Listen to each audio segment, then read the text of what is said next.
Breaking the rule broke the cycle. Growing up, there was one rule in our house that mattered more than anything else. Do not air dirty laundry. My parents said it like it was wisdom. It meant loyalty. Family problems stayed inside. Smiles stayed outside. I was the oldest, so I learned the rule first. And I enforced it without realizing I was doing their job for them. If my 6-year-old sister would wet the bed and cry, I calmed her down and cleaned up before our parents found out and got agitated. If my 11-year-old brother acted out in school, I explained it away. If teachers asked questions, I smiled and said everything was fine. When I left for college, I thought I'd finally breathe. At first, I didn't. I kept waiting for the tension, the tight chest, the feeling that I needed permission to exist. Then nothing happened.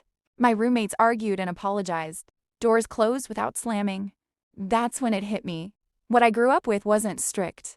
It wasn't old school. It wasn't normal. I started telling small pieces of the truth to a counselor, to an advisor, to my friends I finally was allowed to have. I explained how many times we went to bed without supper as punishment, how every football game was a time we had to disappear so we don't get hurt. I didn't exaggerate. I just described what home was like, and for the first time in my life, someone said, "I am sorry, but that is not normal." I went home that break and looked at my younger siblings differently. The way they stayed quiet, the way they fearfully watched adults instead of playing, the way they apologized for breathing too loud. I realized something terrifying. I managed to escape, but I left them behind. Reporting the abuse felt like betrayal.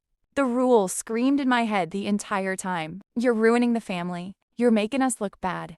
But I remembered how safe my dorm felt, how calm my body finally was.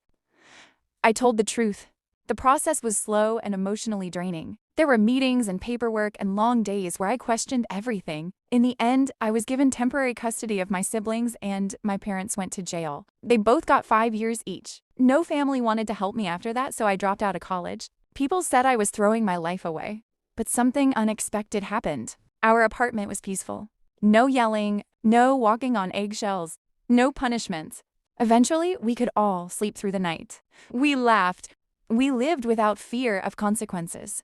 I worked, I budgeted, I learned how to be an adult overnight. It was worth it. My brother improved in school. My sister stopped having accidents at night. Years later, I continued my education. My siblings grew up knowing what a loving home felt like. Most of my family still believes I overreacted. They still say some matters should stay private. I now realize that this rule was more of a generational trauma than anything else. Breaking the rule didn't destroy us. It saved us.